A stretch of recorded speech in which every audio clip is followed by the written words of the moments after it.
నమస్కారం అమరావతి న్యూస్ కి స్వాగతం. ఈనాటి వార్తా విశేషాలు. ఏపీ సీఎం చంద్రబాబు మంగళవారం ఢిల్లీలో కేంద్ర జలశక్తి శాఖ మంత్రి సిఆర్ పాటిల్ తో భేటీ అయ్యారు. పోలవరం బనకచెర్ల ప్రాజెక్టులపై చర్చించారు. ఈ సమావేశంలో కేంద్ర మంత్రులు రామ్మోహన్ నాయుడు, పెమ్మసాని చంద్రశేఖర్, టీడీపీ ఎంపీలు పాల్గొన్నారు. కేంద్ర న్యాయశాఖ మంత్రి అర్జున్ రామ్ మేఘ్వాల్ తో సీఎం భేటీ కానున్నారు. మధ్యాహ్నం తర్వాత కేంద్ర మంత్రులు అమిత్ షా, పీయూష్ గోయల్, అర్జున్ రామ్ మేఘ్వాల్ తో సీఎం సమావేశం కానున్నారు. మే 2న ప్రధాని మోదీ అమరావతి రానున్న నేపథ్యంలో పర్యటన ఏర్పాట్లపై అమిత్ షాతో చంద్రబాబు చర్చించనున్నారు. మరొక వైపు విజయసాయిరెడ్డి రాజీనామాతో ఖాళీ అయిన రాజ్యసభ స్థానం అభ్యర్థి ఎంపికపై చర్చించే అవకాశం ఉంది. టీడీపీ హయాంలో ఏ అధికారి ఇబ్బంది పడలేదని ఏపీ హోంమంత్రి వంగలపూడి అనిత అన్నారు. వైసీపీ అధికారంలో ఉన్న సమయంలో తప్పుడు పనులు చేయడం వల్లనే అధికారులు ఇప్పుడు ఇబ్బందులు పడుతున్నారని పేర్కొన్నారు. ఇంటెలిజెన్స్ మాజీ చీఫ్ పిఎస్ఆర్ ఆంజనేయులు అరెస్టు నేపథ్యంలో విజయవాడలో ఆమె మీడియాతో మాట్లాడారు. మేము చాలా సందర్భాల్లో ప్రతిపక్షంలో ఉన్నాం. అప్పుడు మాపై కేసులు నమోదయ్యాయి. మా వలన ఏ అధికారి ఇబ్బంది పడిన పరిస్థితి లేదు.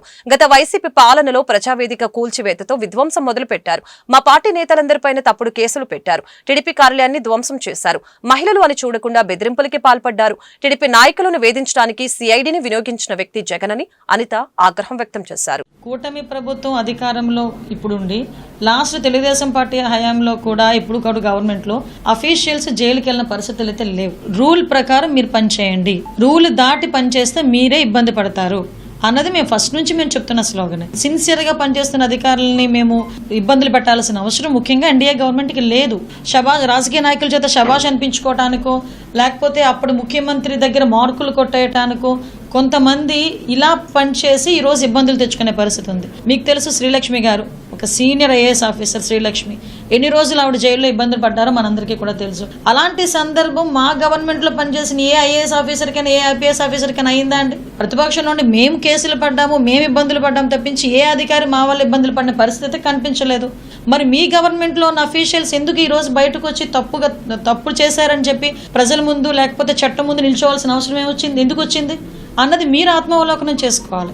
ఎందుకనంటే ఈరోజు మీరు చెప్పిన తప్పుడు పనులు చేయటం వల్ల ఈరోజు వాళ్ళు ఇబ్బందులు పడుతున్నారు. తీరా తప్పు చేయించి ఈరోజు వాళ్ళు ఇబ్బందులు పడే పరిస్థితి వచ్చినప్పుడు ఈ రోజు వచ్చి మీరేమో వాళ్ళ తాలూకా సిన్సియారిటీని వాళ్ళ తాలూకా క్యారెక్టర్ గురించి మీరు మాట్లాడుతూ ఉంటే మాకు కొంచెం ఇబ్బందిగా అనిపిస్తుంది. ఆవిడని ఇంతకుముందు ఏదో ఇబ్బంది పెట్టారని చెప్పేసి ఒక లేడీ బయటకు వచ్చి ఎక్కడో పక్క రాష్ట్రం నుంచి మన పోలీస్ డిపార్ట్మెంట్ మీద నమ్మకంతో ఈరోజు ఎన్డీఏ గవర్నమెంట్ మీద నమ్మకంతో ఆ రోజు వచ్చి మనకు ఒక కంప్లైంట్ ఇచ్చిన తర్వాత దాని మీద విచారణ జరిగిన తర్వాత ఆ విచారణ నేపథ్యంలో కొంతమంది ఐపీఎస్ ఆఫీసర్స్ అందులో ఇన్వాల్వ్ అయ్యారని సంగతి తెలిసి వాళ్ళందరినీ కూడా కేసులు పెట్టి సస్పెండ్ చేయడం జరిగింది. అందులో భాగంగానే విద్యాసాగర్ అనేవాడు కూడా అరెస్ట్ చేసి ఆ రోజు పెట్టుకోవడం జరిగింది. ఓవరాల్ గా 7A1 నుంచి A7 వరకు ఉన్నారు.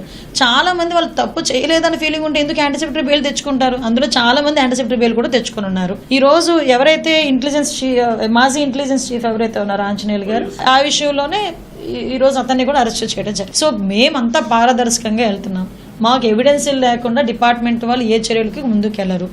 విషయం ఏంటంటే విచారణకు మాత్రం అందరూ కూడా సహకరించారు. ఐపీఎస్ అధికారి ఏపీ ఇంటెలిజెన్స్ మాజీ చీఫ్ పిఎస్ఆర్ ఆంజనేయులు అరెస్ట్ అయ్యారు. ముంబై నటి జత్వానీకి వేధింపుల కేసులో ఏపీ సిఐడి అధికారులు ఆయన్ని హైదరాబాద్ లో అరెస్టు చేశారు.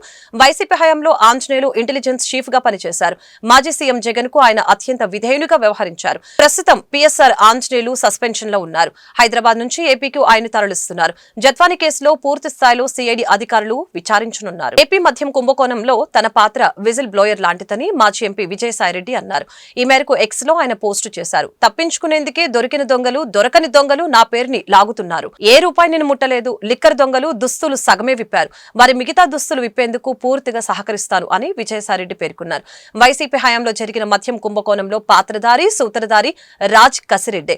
దీనికి సంబంధించి చెప్పవలసింది వస్తే మరిన్ని వివరాలు భవిష్యత్తులో వెల్లడిస్తా అని అప్పట్లో ఆయన చెప్పారు. ఈ కేసులో సోమవారం కేసిరెడ్డి రాజశేఖర్ రెడ్డిని సిట్ అధికారులు అరెస్టు చేసిన విషయం తెలిసిందే.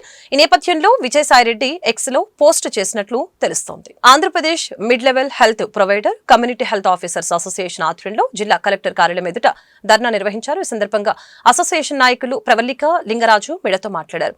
6 సంవత్సరాలు దాటిన ఉద్యోగుల్ని క్రమబద్దీకరించాలని డిమాండ్ చేశారు. ఇతర ఉద్యోగులతో పాటు ప్రతి నెల ఇంక్రిమెంట్ ఇన్సెంటివ్ ఇవ్వాలని ఈ సందర్భంగా కోరటం జరిగింది. ప్రభుత్వం వెంటనే తమ సమస్యల్ని పరిష్కరించాలని డిమాండ్ చేశారు. ప్రభుత్వం వెంటనే తమ న్యాయమైన డిమాండ్ను పరిష్కరించాలని కోరారు. నా పేరు లింగరాజ్ అండి, గుంటూరు జిల్లా జనరల్ సెక్రటరీ. నేను ఆయుష్మాన్ ఆరోగ్య మంత్రిలో కమ్యూనిటీ హెల్త్ ఆఫీసర్గా జాబ్ చేస్తున్నాను. మా ఆయుష్మాన్ ఆరోగ్య మంత్రి ఎవరైతే 6 గంటలు కండక్ట్ చేస్తున్నారో వాళ్ళందరినీ రెగ్యులర్ చేయాలి. అలాగే ఎన్హెచ్ఎంలో ఉన్న అందరినీ ఇంప్లిమెంట్ చేశారు, మాకు మాత్రం ఇంప్లిమెంట్ చేయలేదు. 50% వెంటనే అమలు చేయాలి. మాకు పెండింగ్ ఇన్సెంటివ్ చాలా కొన్ని నెలల నుంచి ఉన్నాయి, అవి కూడా రిలీజ్ చేయాలి. మాకు వచ్చిన జీతమని మేము ఆ 24,800 రూపాయలతోనే అద్దెలు కట్టుకుంటున్నాం. మా పరిస్థితి చాలా దారుణంగా ఉంది. మమ్మల్ని కూడా గవర్నమెంట్ వాళ్ళు గురించి మాకు న్యాయం చేయాలనుకుంటున్నాం. మన ఆరోగ్య మండలిలో సిహెచ్ఓస్లో పనిచేస్తున్నామండి. గత 6 సంవత్సరాలుగా నిర్వీర్యంగా మేము మా సేవలు అందిస్తూ ఉన్నామండి. ఈవెన్ కోవిడ్ టైంలో కూడా మేము ఎన్నో సేవలు అందించాము. ఎక్కడ స్టాఫ్ని రిక్రూట్ చేసుకున్నప్పటికీ కూడా ఫస్ట్ ప్రప్రథమంగా మమ్మల్ని అక్కడ పోస్ట్ చేశారండి. కోవిడ్ సేవలు అందించాము. అక్కడ ఎక్కడ కూడా మాకు గుర్తింపు లేదు, మేము చేసిన ఆనవాళ్ళు కూడా లేదు. కానీ మేము రూరల్ ఏరియాస్లో మేము ఎన్నో సేవలు అందిస్తున్నామండి.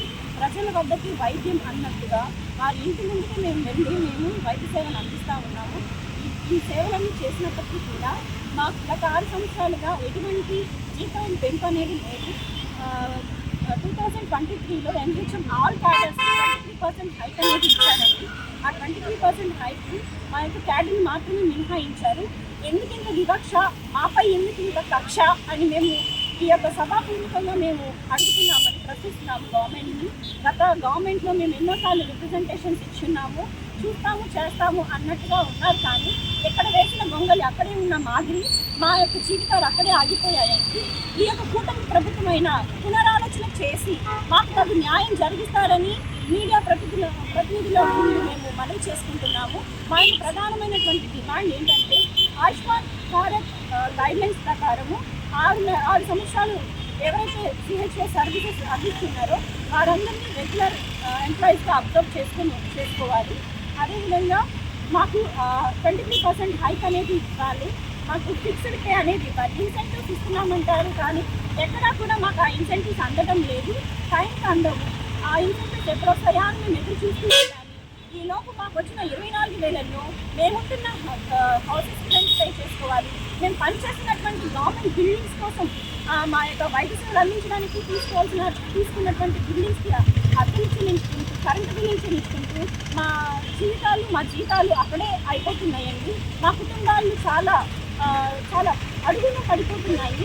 మా పిల్లల ఫీజులు పెరుగుతున్నాయి, నిత్యావసర సరుకుల ధరలు పెరుగుతున్నాయి. కానీ మా జీతాలు ఎక్కడా కూడా పెరగడం లేదు. ప్రభుత్వాలు మారుతున్నాయి కానీ ఎక్కడా కూడా మాకు న్యాయం జరగడం లేదు. కాబట్టి మాకంతకుముందు పిఎఫ్ కట్ చేసేవాళ్ళు, ఆ పిఎఫ్ కూడా కట్ చేయడం ఆపేసేశారు. అది ఎందుకు ఆపేశారో కూడా ఎక్కడా కూడా మాకు సమాధానం లేదు. మేము గత 2-3 సంవత్సరాలుగా మేము అధికారులకు కానివ్వండి. నటి జత్వాని వేధింపుల కేసులో పిఎస్ఆర్ ఆంజనేయులు అరెస్టు సక్రమమని మాజీ మంత్రి డొక్క మాణిక్యవర్ ప్రసాద్ తెలిపారు. గుంటూరులోని తన నివాసంలో ఆయన మీడియాతో మాట్లాడారు. వైసీపీ హయాంలో ఇంటెలిజెన్స్ చీఫ్ గా పనిచేసిన ఆంజనేయులు వైసీపీ అధిష్టానం చెప్పినట్లు చేశారని ఆరోపించారు. నాయకుల ఫోన్ ట్యాపింగ్ విషయంలో అక్రమ కేసులు బనాయించిన విషయంలో వైసీపీ పార్టీకి తొత్తుగా వ్యవహరించారని అన్నారు. ఆంధ్ర శశికళ చెప్పినట్లు చేసేవాడని, అందులో భాగంగా నా ఫోన్ కూడా ట్యాపింగ్ చేశారని తెలిపారు. జగన్ కు అత్యంత విధేయుడిగా పనిచేసిన పిఎస్ఆర్ ఆంజనేయులపై కేసు బనాయించి చట్టబద్ధంగా చర్యలు తీసుకోవాలని అన్నారు. ఫోన్ ట్యాపింగ్లకు పాల్పడుతున్న అధికారులపై తెలంగాణ ప్రభుత్వం కొరడా జులిపిస్తుందని చెప్పారు. పిఎస్ఆర్ ఆంజనేయులు గారు మాజీ ఇంటెలిజెన్స్ చీఫ్ అరెస్ట్ చేసినట్టుగా మీడియాలో చూశాను. ఇది ఆంధ్రప్రదేశ్ పోలీసులు అత్యంత సాహసోపేతమైన నిర్ణయం తీసుకున్నారని నేను భావిస్తా ఉన్నాను. అరెస్ట్ చేయడం కరెక్ట్గా నేను భావిస్తాను. ఎందుకంటే ఆ జిత్వాని అని చెప్పి ఆవిడ సినిమా యాక్టర్, బాంబేలో సినిమా యాక్టర్. అక్కడేదో ఒక పారిశ్రామికకి ఆమెకి ఏదో వివాదం వచ్చింది. వివాదం వస్తే వీళ్ళు ఇక్కడ కేసు బుక్ చేసాం, ఫాల్స్ కేసు పెట్టి దానికి ఈయన నాయకత్వంలో మరి 2 ఐపీఎస్ అధికారులు కొంతమంది కలిసి ఆ అమ్మాయిని ఒక స్పెషల్ ఫ్లైట్లో వృద్ధాప్యంలో ఉన్న తల్లిదండ్రుల్ని, మొత్తం డాక్టర్స్, వాళ్ళకి మంచి ఫ్యామిలీ, వాళ్ళకి సినిమా యాక్టర్ ఆమె అమ్మాయి, వాళ్ళు ఇక్కడ తెచ్చి కిడ్నాప్ చేసి దినాలు పెట్టి ఇక్కడ టార్చర్ చేసి దొంగ సంతకాలు పెట్టించుకొని చేయాల్సినంత దుర్మార్గం ఏంటి? ఆ స్థాయి అధికారి అలా చేస్తాడా? అంటే వచ్చేంత అధికార స్థాయి అంటే అదే అన్న చేసేది.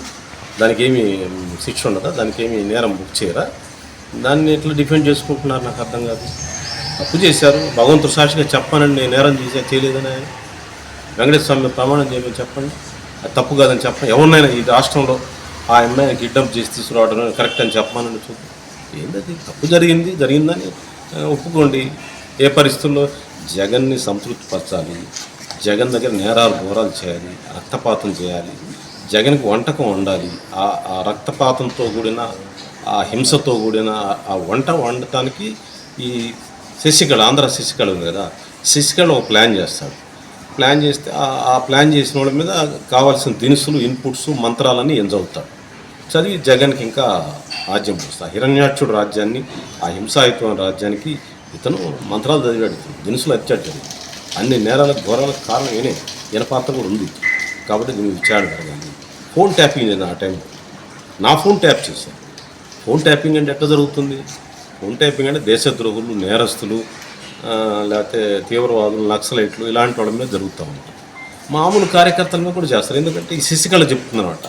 శశికళ ఎవరిని టార్గెట్ చేయడం వాళ్ళ ఫోన్ ట్యాప్ చేస్తారు. లేకపోతే వాళ్ళు ఏమైనా నేరాలు చేస్తున్నారో చూస్తారు. ఏమి నేరాలు నారంటోడు ఏం దేంట్లో దొరకరు అనుకోండి, ఫోన్ చేస్తే ఏమైతే నాతో ఎవరో మాట్లాడారు, నాతో ఒక అమ్మవారు మాట్లాడారు, మాజీ ఎమ్మెల్యే అమ్మతను ఒకతను మాట్లాడితే దాని మీద అతను వెళ్ళి ఈ జగన్ గారికి అతను కమ్మవారితో మాట్లాడుతున్నారు, ఫోన్లో మాట్లాడాడు. ఇంకేముంది మన కార్మికుల హక్కులను హరించే 4 లేబర్ కోడ్లను కేంద్ర ప్రభుత్వం తక్షణమే రద్దు చేయాలని ఏఐటీయూసీ రాష్ట్ర గౌరవ అధ్యక్షులు వెలుగురి రాధాకృష్ణమూర్తి డిమాండ్ చేశారు.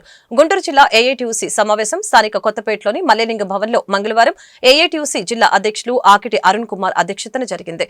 ఈ సందర్భంగా రాధాకృష్ణమూర్తి అరుణ్ మాట్లాడారు. కార్మికుల హక్కులను కాపాడుకునేందుకు మే 20వ తేదీన దేశవ్యాప్తంగా సార్వత్రిక సమ్మె జరుగుతుందని ప్రకటించారు. ఈ సార్వత్రిక సమ్మె జయప్రదాన్ని కాంక్షిస్తూ ఈ నెల 25వ తేదీన విజయవాడలో రాష్ట్ర వ్యాప్త కార్మిక సదస్సు జరుగుతుందని చెప్పారు. ఈ సమావేశంలో గుంటూరు జిల్లా ప్రధాన కార్యదర్శి మేడ హనుమంతరావు, జిల్లా కోశాధికారి పుప్పాల సత్యనారాయణ, ఉపాధ్యక్షులు కోట మాల్యాద్రి, చిన్ని సత్యనారాయణ, ప్రభాకర్, జి సురేష్ బాబు, రావుల అంజిబాబు, కోటి వీరాంజనేయులు, దాసు వెంకటేశ్వరరావు తదితరులు పాల్గొన్నారు. కార్యక్రమాలు దానికి సంబంధించినటువంటి వివరాలని మాట్లాడుకుని తగిన కార్యాచరణను రూపొందించుకోవడానికి సమావేశం జరుగుతోంది. ప్రధానంగా నరేంద్ర మోడీ రెండోసారి అధికారంలోకి వచ్చిన తర్వాత 4 కార్మిక కోడ్లని, కార్మికుల గొంతు నొక్కేటువంటి కార్మిక కోడ్లు, 4 కార్మిక కోడ్లను తయారు చేసి వాటిని అమలు జరపడానికి ప్రయత్నం చేస్తూ ఉన్నారు. ఏప్రిల్ 1వ తేదీ నుండి అమలు జరిపే ప్రయత్నం చేశారు. కార్మిక వర్గం నుండి వ్యతిరేకత తీవ్రంగా రావటం వల్ల ప్రస్తుతానికి దాన్ని వాయిదా వేశారు. అయితే ఆ కత్తి కార్మిక వర్గం మీద వేలాడుతూనే ఉంది. అందుకే దేశవ్యాప్తంగా కార్మిక వర్గం, అన్ని కార్మిక సంఘాలు, ఈ దేశంలో ఉండేటువంటి ప్రధాన కార్మిక సంఘాలన్నీ ఒక తాటిపైకి వచ్చి మే 20వ తేదీన పెద్ద ఎత్తున దేశవ్యాప్తంగా సమ్మె నిర్వహించాలని చెప్పి నిర్ణయం చేయడం జరిగింది. దాదాపు 20 కోట్ల మంది ఆ సమ్మెలో పాల్గొనబోతూ ఉన్నారు. రైతాంగం కూడా ఆ సమ్మెలో పాల్గొనబోతూ ఉంది. దీనికి సంబంధించినటువంటి కార్యాచరణ రూపొందించుకోవటానికి ఈ నెల 25వ తారీఖున విజయవాడలో ఓ పెద్ద కార్మిక సంఘాల సదస్సు జరుగుతూ ఉంది. ఆ సదస్సులో అంటే ఏప్రిల్ 25వ తేదీ జరగబోయేటువంటి ఆ సదస్సులో కార్మిక వర్గం ఈ జిల్లా నుండి పెద్ద ఎత్తున పాల్గొనాలని విజ్ఞప్తి చేస్తున్నాం. కేంద్ర ప్రభుత్వం ఇటీవల బడ్జెట్ ప్రవేశపెట్టింది. బడ్జెట్లో కేంద్ర ఆర్థిక మంత్రి మాట్లాడుతూ పెన్షన్ విషయానికి సంబంధించి పెన్షన్ని పెంచుతూ అది కేవలం బడ్జెట్ ప్రవేశపెట్టిన దగ్గర నుండి ఎవరైతే రిటైర్ అవుతారో వాళ్ళకి మాత్రమే వర్తిస్తుంది, అంత ముందున్నటువంటి వాళ్ళకి వర్తించదని చెప్పి ఒక మాట మాట్లాడారు. దాన్ని కార్మిక సంఘాలన్నీ వ్యతిరేకిస్తూ ఉన్నాయి. దాన్ని ఉపసంహరించుకోవాలని కోరుతూ ఉన్నాం. కార్మిక కోడ్లు మొత్తాన్ని ఉపసంహరించుకోవాలని కోరుతూ ఉన్నాం. అలాగే కనీస వేతనం ఇప్పటి వరకు 26,000 కనీస వేతనం ఉండాలని కార్మిక సంఘాలు డిమాండ్ చేస్తున్నాయి. పెరుగుతున్నటువంటి ధరల్ని దృష్టిలో పెట్టుకుంటే, ధరల్ని కంట్రోల్ చేయలేనటువంటి ప్రభుత్వాల వైఖరిని దృష్టిలో పెట్టుకుంటే కనీస వేతనం 26,000 నుంచి 35,000 ఉండాలని చెప్పి డిమాండ్ చేయడం జరుగుతోంది. ఇప్పుడు కనీస వేతనం కార్మిక సంఘాలని కోరుతున్నది 35,000. 35,000 కనీస వేతనం ఇవ్వాలని మే 5వ తేదీన కార్ల్ మార్క్స్ జయంతి సందర్భంగా ఆ రోజు మరి రాష్ట్ర వ్యాప్తంగా దేశవ్యాప్తంగా కూడా ధర్నాలు నిర్వహిస్తున్నాం. గుంటూరు నగరంలో కూడా మే 5వ తేదీన కలెక్టర్ ఆఫీస్ దగ్గర ధర్నా నిర్వహించడం జరుగుతుంది. ఆ ధర్నాలో పెద్ద ఎత్తున పాల్గొనాలని కోరుతూ ఉన్నాం. అలాగే మేడే వస్తూ ఉంది. మేడేలో కార్మిక వర్గం యావత్తు పెద్ద ఎత్తున మూడోసారి అధికారంలోకి వచ్చిన తర్వాత తాను తీసుకున్నటువంటి ఆ ప్రభుత్వం తీసుకున్నటువంటి నిర్ణయాలన్నీ కూడా కార్మిక వర్గానికి సంబంధించి, రైతాంగానికి సంబంధించి తీసుకుంటున్న నిర్ణయాలన్నీ కూడా ఆక్షేపమైనవి. ఈ కార్మిక వర్గం నూతనంగా ఈ ప్రభుత్వం తీసుకుని వస్తున్నటువంటి కోడ్లు ఏదైతే ఉన్నాయో అవన్నీ కూడా కార్మికుల్ని కట్టు బానిసలుగా మార్చేటువంటి కోడ్లుగా ఉన్నాయి. హక్కులన్నీ కూడా హరించే విధంగా ఉన్నాయని చెప్పేసి ఏఐటీసీగా అన్ని కార్మిక సంఘాలుగా మేము చెప్తా ఉన్నా కూడా ఈ యొక్క ఎన్డీఏ ప్రభుత్వం ప్రధానంగా నరేంద్ర మోడీ ఏమాత్రం కూడా వినిపించుకోవడం లేదు.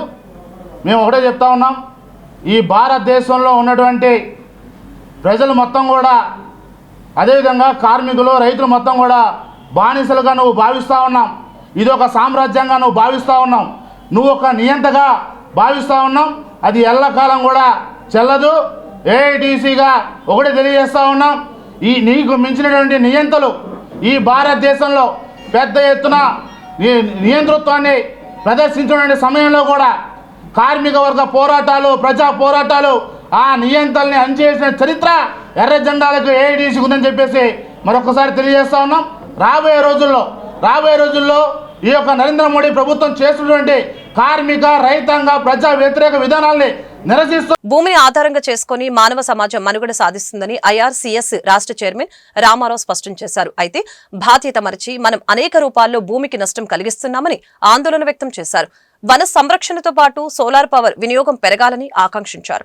Indian Red Cross Society Guntur జిల్లా శాఖ ఆధ్వర్యంలో World Earth Day celebrations Guntur Bharatiya Vidya భవన్లో మంగళవారం ఘనంగా జరిగాయి. ఈ సందర్భంగా రామారావు, డిఎఫ్ఓ హిమ శైలజ మాట్లాడారు. అవసరం లేకపోయినా సహజ వనరుల దుర్వినియోగం జరుగుతుందని చెప్పారు. వాతావరణ పరిరక్షణ సామాజిక బాధ్యతగా పౌర సమాజం స్వీకరించాలని పిలుపునిచ్చారు. కార్యక్రమంలో పి రామచంద్రరాజు, లక్ష్మీనారాయణ, నజీమా బేగం పాల్గొన్నారు. మనం ఇంకా ఎంత చక్కగా వినియోగించుకోవాలనే దాని మీద మనం ఆలోచించుకోవాల్సినటువంటి అవసరం ఉంది. Indian Red Cross society Andhra Pradesh శాఖ ప్రకృతికి సంబంధించి ఈ యొక్క చెట్లని నాటడం కానీ మిగతా విషయాల్లో కానీ ఈ కార్యక్రమాలు నిర్వహించడంలో ఎప్పుడూ ముందుంది. ఈ యొక్క కాలుష్య నియంత్రణ మండలితో కలిసి, అట్లాగే ఫారెస్ట్ డిపార్ట్మెంట్తో కలిసి వన సంరక్షణ కార్యక్రమం, మొక్కలు నాటడం మాత్రమే కాకుండా ఈ యొక్క ఆల్టర్నేటివ్ పవర్ ఏదైతే పునరుత్పాదక ఇంధనము మనం ఇచ్చేయగలుగుతాము, అంటే సోలార్ పవర్ని ఉపయోగించడం ద్వారా, దానిని పెంచడం ద్వారా ఈ సంవత్సరంలో మేము ఇప్పటికే కాకినాడలో ఈ యొక్క సోలార్ పవర్ని వినియోగించడానికి ఏర్పాట్లు చేస్తా ఉన్నాం. మీకు తెలుసు, జిల్లాలో రెడ్ క్రాస్కి కలెక్టరు, రాష్ట్రంలో గవర్నరు, దేశ స్థాయిలో ప్రెసిడెంట్ ఆఫ్ ఇండియా ప్రెసిడెంట్స్గా ఉన్న రెడ్ క్రాస్ దేశవ్యాప్తంగా ఈ యొక్క కార్యక్రమాల నిర్వహణలో తన భాగంగా పాల్పంచుకుంటూ ఉంది. భవిష్యత్తులో కూడా ఈ కార్యక్రమాల్లో ఇదే విధంగా పాల్పంచుకుంటామని తెలియజేస్తూ, ఇంత మంచి కార్యక్రమంలో మమ్మల్ని ఇన్వాల్వ్ చేసి దీని గురించి ప్రేరణ కలిగించినందుకు మన కాలుష్య నియంత్రణ మండలి, ఇతర శాఖల వారికి హృదయపూర్వకంగా ధన్యవాదాలు తెలియజేసుకుంటూ, సస్టైనబుల్ అంటే మనం ఎక్కువ కాలం వాటిని యూజ్ చేసుకోవచ్చు. ఆ ఎనర్జీస్ డిప్లీట్ అయిపోకుండా మనం కాపాడుకోవచ్చు. ఆల్రెడీ మనం అఫేస్ చేస్తున్నాం వాటర్ డిప్లీషన్, చాలా ఏరియాస్లో మనం గమనిస్తున్నాం వాటర్ స్కార్సిటీ అంతా కూడా.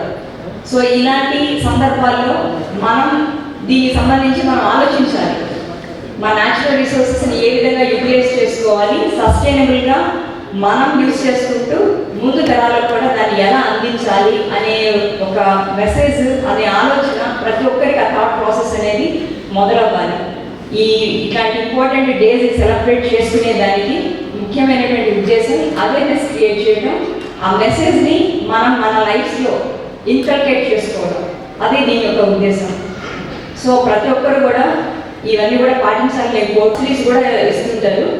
ప్రతి ఒక్కరు కూడా ఏంటంటే సోలార్ ప్యానల్స్ అనగానే ఏంటంటే దీన్ని లాంగ్ రన్లో మనం మెయింటైన్ చేయడం కష్టము అనే ఒక ఫీలింగ్ కూడా ఉంటుంది. సో దానికి సంబంధించి కస్టమైజేషన్, యూసేజ్ ఫ్రెండ్లీగా, ఇంకా కూడా భవిష్యత్తులో మంచిగా మన సోలార్ ఎనర్జీని యూజ్ చేసుకునే అవకాశం కల్పిస్తారని చెప్పేసి అనుకుంటున్నాం. సోలార్ని మన ప్రతి దగ్గర కూడా ఏంటంటే ఒకటి ప్రకృతికి మనం దగ్గరగా ఉండాలి. సో కూటమి ప్రభుత్వం డైవర్షన్ పాలిటిక్స్ కి పాల్పడుతుందని మాజీ మంత్రి వైసీపీ గుంటూరు జిల్లా అధ్యక్షులు అంబటి రాంబాబు ఆరోపించారు. ఇందులో భాగంగానే మాజీ ఇంటెలిజెన్స్ చీఫ్ పిఎస్ఆర్ ఆంజనేయులు, రాజ్ కేసిరెడ్డిలను అరెస్టు చేశారని చెప్పారు. మంగళవారం ఆయన గుంటూరు క్యాంపు కార్యాలయంలో మీడియాతో మాట్లాడారు. సూట్ కేస్ కంపెనీ ఉర్సుకి విశాఖలో 3,000 కోట్ల విలువైన భూమిని కారు చౌకగా కట్టుపెట్టారని విమర్శించారు.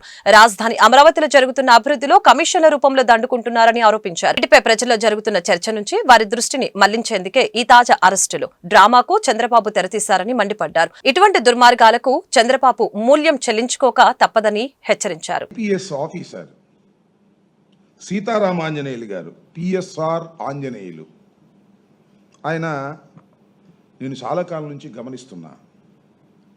గుంటూరు కూడా మీ అందరికీ గుర్తుండే ఉంటుంది, గుంటూరు కూడా ఎస్పీగా చేశారు. ఆ తర్వాత సిటీ పోలీస్ కమిషనర్గా విజయవాడ చేశారు. ఒకానొక సందర్భంలో అరవింద్ రావు గారు ఇంటెలిజెన్స్ చీఫ్గా ఉన్నప్పుడు రాజశేఖర రెడ్డి గారు ముఖ్యమంత్రిగా ఉండి నక్సలిజాన్ని అణిచివేసే క్రమంలో అరవింద్ రావు గారు ఇంటెలిజెన్స్ చీఫ్గా ఉన్నప్పుడు ఆయన దగ్గర ఐపీఎస్ ఆఫీసర్గా పనిచేసినటువంటి నీతి నిజాయితీ కలిగినటువంటి వ్యక్తి పిఎస్ఆర్ ఆంజనేయులు గారు. కష్టపడి ఐపీఎస్ను సాధించి కష్టపడి ప్రమోషన్ల మీద ఇవాళ డీజీ స్థాయికి వచ్చాడు ఆయన. మొన్న డీజీపీ లిస్టులో కూడా ఆయన పేరు వెళ్ళింది. పరిస్థితులు బాగుంటే డీజీపీ కూడా అవ్వవలసినటువంటి వ్యక్తి ఇవాళ అరెస్ట్ చేశారు. ఇవాళ అరెస్ట్ చేసి తీసుకొస్తున్నారు. ఏమిటి దారుణం నేను అడుగుతా ఉన్నా. ఎందుకు అరెస్ట్ చేశారు? జత్వాని అనే ఒక మహిళని అరెస్ట్ చేశారని, కొట్టారనో తిట్టారనో ఏదో చేశారని కాదు, డ్యూటీలో ఉండి అరెస్ట్ చేశారని 3 అధికారుల మీద కేసు పెట్టారు.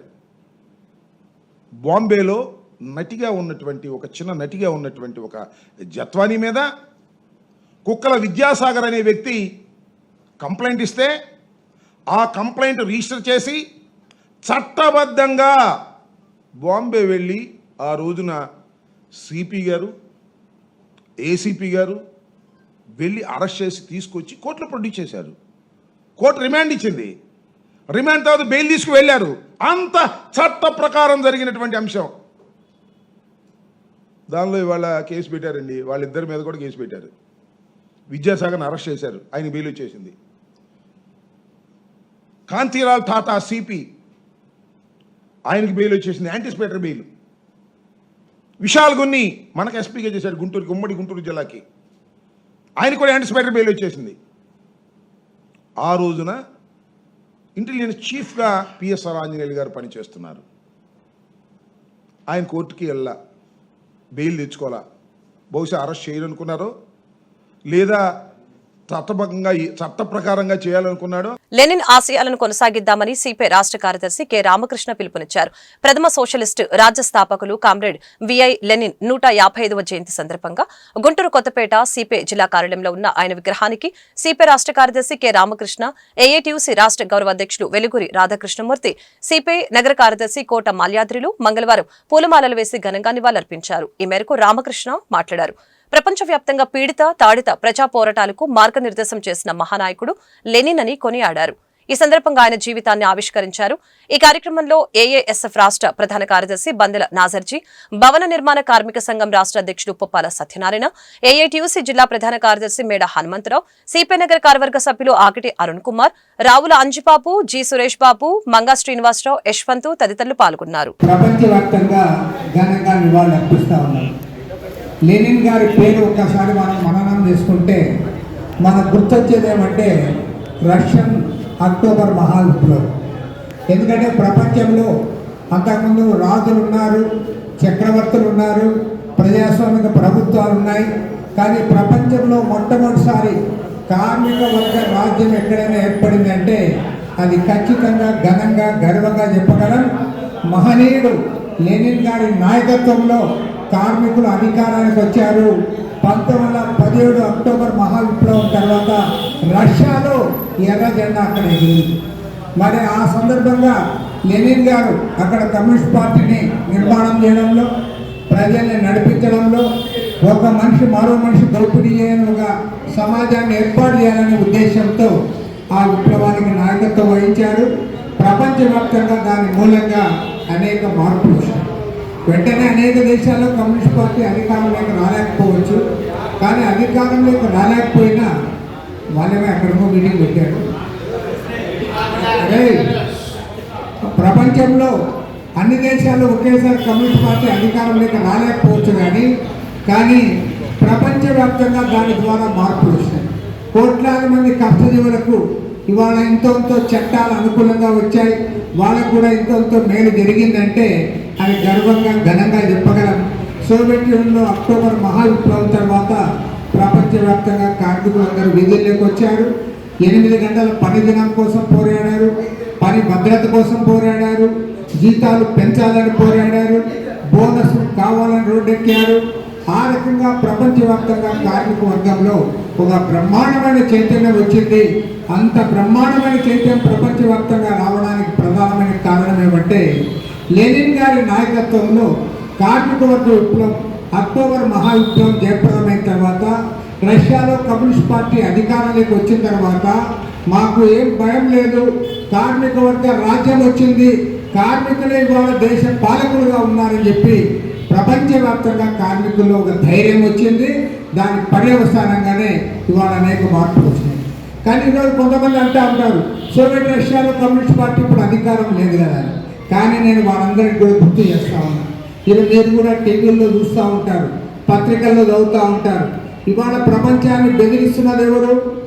కడపలో ఈ నెల 26, 27, 28 తేదీలలో అఖిల భారత విద్యార్థి సమైక్య రాష్ట్ర స్థాయి విద్యా వైజ్ఞానిక రాజకీయ శిక్షణ తరగతులు నిర్వహిస్తున్నామని ఏఐఎస్ఎఫ్ రాష్ట్ర ప్రధాన కార్యదర్శి బందెల నాజర్జీ తెలిపారు. ఈ శిక్షణ తరగతులకు సంబంధించిన పోస్టుల్ని గుంటూరు కొత్తపేట సిపిఐ జిల్లా కార్యాలయంలో ఏర్పాటు చేసిన మీడియా సమావేశంలో మంగళవారం ఏఐఎస్ఎఫ్ నాయకులు ఆవిష్కరించారు. ఈ సందర్భంగా నాజర్జీ మాట్లాడారు. కూటమి ప్రభుత్వం విద్యార్థుల్ని మోసం చేస్తుందని ఆరోపించారు. సూపర్ 6 పథకాల పేరుతో సీఎం చంద్రబాబు దగా చేశారని విమర్శించారు. బందెల నాజర్జీ ఏఐఎస్ఎఫ్ రాష్ట్ర ప్రధాన కార్యదర్శి ప్రధానంగా ఈ నెల 26, 27, 28 తేదీల్లో కడప నగరంలో all India students federation AISF రాష్ట్ర స్థాయి శిక్షణతో జరుగుతూ ఉన్నాయి. అందులో భాగంగా ఈరోజు కరపత్ర ఆవిష్కరణ నిర్వహిస్తూ ఉన్నాం. ప్రధానంగా కూటమి ప్రభుత్వంలో కీలక నేతగా వ్యవహరిస్తున్నటువంటి ఈ రాష్ట్ర ముఖ్యమంత్రి చంద్రబాబు నాయుడు గారి ముద్దుల కొడుకు, ఈ రాష్ట్ర తెలుగుదేశం పార్టీ అంతా మా యువనేత, మా కాబోయే సీఎం అని పిలువబడుతున్న ఈ రాష్ట్ర విద్యాశాఖ మంత్రి నారా లోకేష్ గారు తన సొంత మంగళగిరి నియోజకవర్గంలో యువగలం పాదయాత్రలో హామీ ఇవ్వడం జరిగింది. ఈ జగన్మోహన్ రెడ్డి ప్రభుత్వం పేద వర్గాల విద్యార్థులకి మెడికల్ విద్య దూరం చేస్తూ ఉంది. 50% సీట్లు అమ్ముకుంటూ ఉన్నారు.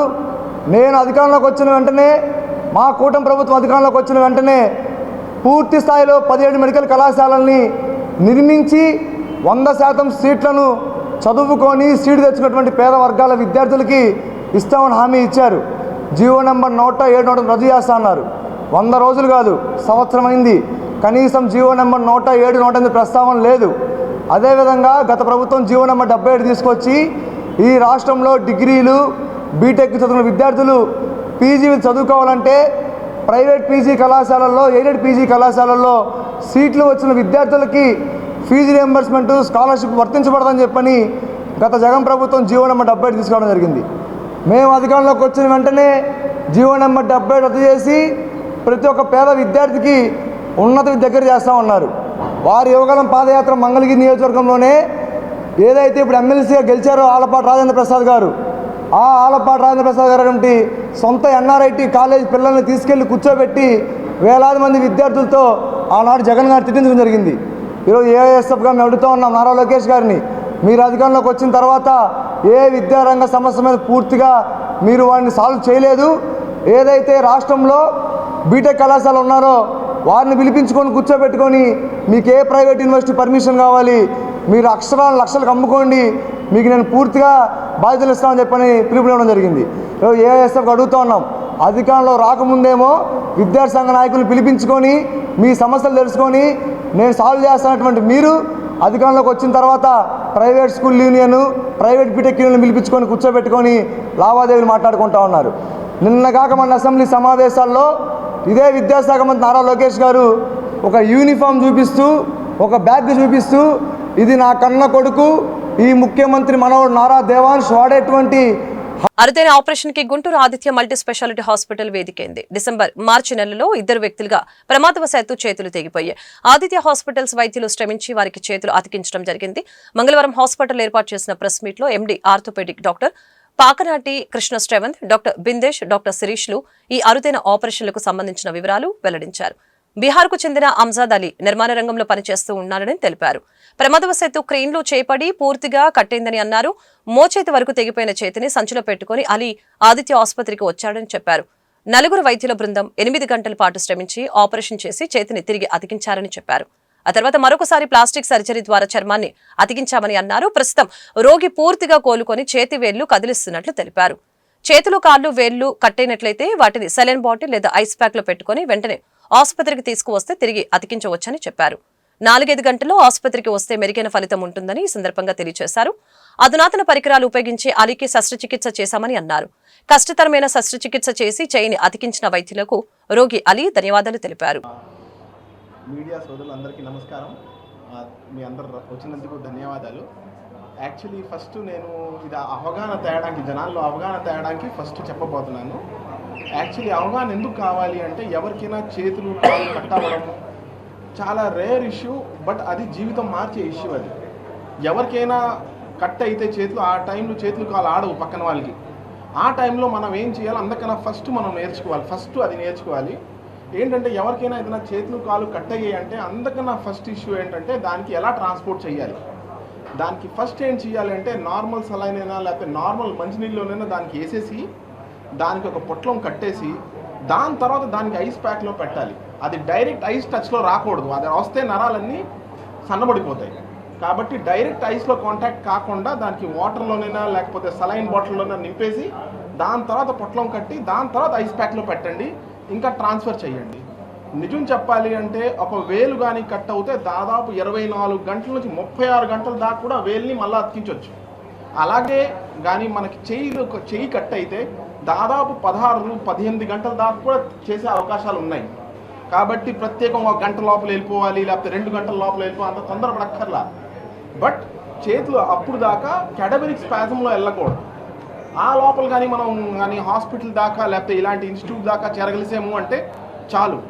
ఇప్పుడు దాకా మేము ఇక్కడ రెండు ఒక చోట్ల ఇంకోటి చేసాం. కాబట్టి ఇలాంటి కేసెస్ ఇప్పుడు గుంటూరులోనే మనకి అందుబాటులో ఉన్నాయి. కాబట్టి కంపల్సరీగా అందరికీ అవగాహన కావాలి ఏంటంటే, ఇది కోల్డ్ ఇష్కీమియా టైం అంటే ఐస్ ప్యాక్లో పెట్టి పంపించండి. రెండవది ఆ పేషెంట్ తాలూకోని పంపిస్తే మనం ఆపరేషన్ ఎమర్జెన్సీగా చేసే కొద్ది దాని తర్వాత మిగతా సెటిల్మెంట్స్ అయిపోవచ్చు. అందరికన్నా ముఖ్యమైన భాగం దీంట్లో మేము పాటిస్తుంది అనెస్థెటిస్ట్. అంటే ఏంటి, క్రిటికల్ కేర్ స్పెషలిస్ట్. ఎందుకంటే ఒక్కసారి చెయ్య కాలు కట్ అయితే అందరికన్నా ఎక్కువ లాస్ జరిగేది బ్లడ్, లేకపోతే గుండె మీద ప్రభావం, లేకపోతే మిగతా ఇంజురీస్ వల్ల పేషెంట్కి మనం కూలిపోకూడదు. అలాగే అవన్నీ సెటిల్ అయిన తర్వాత మనం చెయ్యి డిసెక్షన్ చేసుకుంటా చెయ్యి అతికించే అవకాశాలు బాగా ఎక్కువగా ఉన్నాయి ఈ కాలంలో. కాబట్టి డెఫినెట్లీ మీరందరూ మీడియా సోదరులందరూ కూడా ఈ కంపల్సరీగా ఈ పార్ట్ని జనాల చుట్టూతా పెట్టండి. So that we all can utilize this opportunity that we have in Guntur. Finances కానీ అవేం మాట్లాడకుండా సార్ కానీ నేను కానీ అందరం కానీ ఏంటంటే with in span of 15 minutes 15 నిమిషాల్లో మేము సర్జరీకి వెళ్ళిపోయాం. ఎందుకంటే పేషెంట్కి అన్నిటికంటే ఇంపార్టెంట్ సార్ చెప్పినట్టు ఇందాక మనకి లింబ్ సేవ్ చేయగలిగితే, అంటే చెయ్యి మనం సేవ్ చేయగలిగితే అంతకంటే ఆ వ్యక్తికి దానికంటే ఎక్కువ ఏమి ఉండదు. అందుకని ముందు ఫస్ట్ 15 నిమిషాల్లో మనం సర్జరీకి వెళ్ళిపోయాం. సర్జరీకి వెళ్ళే ముందు ఫస్ట్ 15 నిమిషాల్లో అనస్థిషియా ఇచ్చేసి తన్ని జనరల్ అనస్థిషియా ఇచ్చేసి తన్ని రెడీ చేసేసి బ్లడ్ ట్రాన్స్ఫ్యూషన్ చేసేసి అలానే ఎఫ్ఎఫ్పీలు అవన్నీ పెట్టేసి తన్ని హీమోడైనమికల్ అంటే తన్ని బ్లడ్ పారామీటర్స్ పరంగా వైటల్స్ పరంగా స్టేబుల్ చేసేసారు మన అనస్థిషియా కానీ క్రిటికల్ కేర్. ఏదైతే క్రిటికల్ కేర్ ఎందుకు ఇంపార్టెంట్ అని మన బిందేశ్ డాక్టర్ గారు ఇందాక చెప్పినట్టు ఫస్ట్ 15-20 నిమిషాల్లో ఆ పేషెంట్కి చేయాల్సిందంతా చేసేస్తూ దాని తర్వాత పేషెంట్ని రెడీ చేసేసారు. ఎవరు సర్జన్స్కి మన బందేసర్ వచ్చి చేసేటప్పుడు కానీ నెక్స్ట్ వీన్స్ కొన్ని ఎతికి ఇయటానికి కొద్దిగా సెకండ్ సర్జన్గా మన యోగి సార్ పని చేసిన దానికైనా సరే ఇవి ఇంపార్టెంట్. సెకండ్ వచ్చేసి దాని తర్వాత surgery almost 7 to 8 hours last అయింది. ఆ రోజు ఆల్మోస్ట్ ఈవినింగ్ నైట్ 11:30-12కి స్టార్ట్ అయితే మార్నింగ్ 6:30-7 వరకు ఆ సర్జరీ జరిగిందండి. ఆ సర్జరీ జరిగిన తర్వాత సర్జరీ వైపు నుంచి సక్సెస్ అయిపోయింది. నెక్స్ట్ మాకు వచ్చిన భయం ఏంటంటే పేషెంట్కి ఎప్పుడైతే మనం ఇది కట్ అయిపోయిద్దో మజిల్ అంతా క్రష్ అయిపోయిద్ది, పేషెంట్ రికవర్ అవుతాడా, పేషెంట్ కిడ్నీ పాడైద్దా, పేషెంట్ వైపు నుంచి ఏదైనా హిమోడైనమికల్ అన్స్టేబుల్ అయ్యి పేషెంట్ ఏమన్నా మనం లూజ్ అవుతాం డెత్. సో టోటల్ యాంపుటేషన్ అంటే ఆ శరీర భాగం నుంచి చెయ్యి కానీ కాలు కానీ వేరుగా అయిపోదాన్నే టోటల్ యాంపుటేషన్ అంటాము. సో మనం చేసిన సర్జరీ ఏంటంటే రీఇంప్లాంటేషన్. టోటల్ రీఇంప్లాంటేషన్ అంటే తెగిపడిపోయిన భాగాన్ని మళ్ళీ తీసుకొచ్చి పేషెంట్ బాడీకి అతికించడాన్నే టోటల్ రీఇంప్లాంటేషన్ అంటాం. సో ఇలాంటి సర్జరీస్లో మనం మెయిన్గా మనం చూసే ఛాలెంజెస్ ఎలా ఉంటాయంటే, సో ఎక్కడో ఇన్సిడెంట్ అనేది జరిగింది, హాస్పిటల్ అనేది ఆ ఇన్సిడెంట్ జరిగిన ప్లేస్కి చాలా దూరంలో ఉంటుంది. ఫస్ట్ ఆ టైంలోనే పేషెంట్ హాస్పిటల్ వచ్చే టైంలో చాలా మటుకు రక్తం పోతుంది. సో పేషెంట్ హాస్పిటల్లో వచ్చినప్పటికే ఫస్ట్ బీపీ తక్కువ ఉండటము, బ్లడ్ లాస్ అవ్వటము, అండ్ ఇమీడియట్గా మనం అలాంటి పేషెంట్స్లో ఫ్లూయిడ్ రీసెస్టేషన్ అనేది చేస్తాం. ఎందుకంటే పేషెంట్ ఈ లోపల బ్లడ్ డోపింగ్ అనేది చూసుకొని, పేషెంట్కి హీమోగ్లోబిన్ అంతా చూసుకొని, మనం కాంటాక్ట్ అంటే బ్లడ్ బ్యాంక్ వాళ్ళతో కంటిన్యూస్ కాంటాక్ట్లో ఉండటం వల్ల మనకి ఏ రకమైన బ్లడ్ ప్రొడక్ట్స్ అవసరం అనేది అప్పటికప్పుడు తెచ్చుకొని పేషెంట్కి ఎక్కించి, సో పేషెంట్ వన్స్ అనేది ఇలాగ బీపీ అనేది కొద్దిగా మెయింటైన్ అవ్వగానే మనం సర్జరీకి తీసుకెళ్ళగలం. సో బీపీ అనేది మనం సరిగ్గా మెయింటైన్ చేయలేకపోయాం అనుకోండి, ఎంత బాగా సర్జరీ చేసినా సరే సర్జరీ అయిపోయిన తర్వాత ఆ భాగాన్ని ఏదైతే మళ్ళీ తిరిగి అతికిచ్చామో అది మళ్ళీ నిలబడదు. ఎందుకంటే బీపీ మెయింటైన్ అవ్వకపోతే ఎక్కడైతే మనం ఎనాస్టమోసిస్ చేసామో అంటే తెగిపడిపోయిన 2 ఆర్టరీస్ కానీ వెయిన్స్ కానీ జాయిన్ చేసినప్పుడు ఆ ఫ్లో అనేది మెయింటైన్ అవ్వాలి. ఆ ఫ్లో మెయింటైన్ అవ్వలేదంటే మనం బాగా సర్జరీ చేసినా సరే కిందకి రక్త ప్రవాహం జరగక లింబ్ అనేది 1వ రోజు 2వ రోజులోనే బ్లాక్ కలర్ రావటం, పూర్తి స్థాయిలో మళ్ళీ పోవడం అనేది జరిగింది. So first blood loss. Second thing వచ్చి ఆల్రెడీ సార్ మీకు అందరికీ క్లియర్గా ఎక్స్ప్లెయిన్ చేశారు, తెగిపడిపోయిన భాగాన్ని హాస్పిటల్కి ఎట్లాగా తీసుకురావాలనేది మెయిన్ థింగ్. సో అదేంటంటే జనాభా ఎవరైతే పేషెంట్ ఒక అటెండర్స్ ఉన్నారో వాళ్ళకి పూర్తి స్థాయి అవగాహన ఉంటే సో ఈజీగా ఆ ట్రాన్స్పోర్ట్ అనేది నీట్గా కోల్డ్ చైన్ మెయింటైన్ చేసుకుంటూ వచ్చారనుకోండి, ఇక్కడ వచ్చిన తర్వాత ఎటువంటి ప్రదేశంలో పడినా సరే మళ్ళీ దాన్ని తిరిగి క్లీన్ చేయటం కానీ అంతా జరిగిద్ది. కాబట్టి ప్రదేశం గురించి ఆలోచించకుండా ఆ భాగాన్ని వెంటనే తీసుకొని, ఈవెన్ పేషెంట్ పడిపోయిన తర్వాత అది వెళ్ళి కాలువలో పట్టమో ఒక సరైన ప్రదేశంలో పడకపోయినా ధైర్యం చేసి దాన్ని తీసి క్లీన్ చేసి పెట్టి తీసుకొని వస్తే మనం ఏదైనా సేవ్ చేయగలం. సెకండ్ థింగ్ ఏంటంటే వన్స్ సర్జరీ అయిపోయిన తర్వాత ఆ 2 జాయిన్ చేసిన తర్వాత ఈ భాగానికి బాడీలో ఉన్న బ్లడ్ సడన్గా అటు వెళ్ళినప్పటికీ పేషెంట్కి ఆపరేషన్ టైంలోనే బీపీ మళ్ళీ కొలాప్స్ అవుతుంది. సో మనం ఆ టైంలో కూడా బీపీ అనేది చూసుకుంటూ అప్పటిదాకా తెగిపడిపోయిన భాగంలో ఉన్న చేతి మొత్తానికి కొన్ని వేస్ట్ ప్రొడక్ట్స్ అనేవి ఉంటాయన్నమాట. అంటే ఆ కండకి. ఈ వార్తలు ఇంతటితో సమాప్తం. మరొక బులెటిన్లో మళ్ళీ కలుద్దాం. నమస్కారం.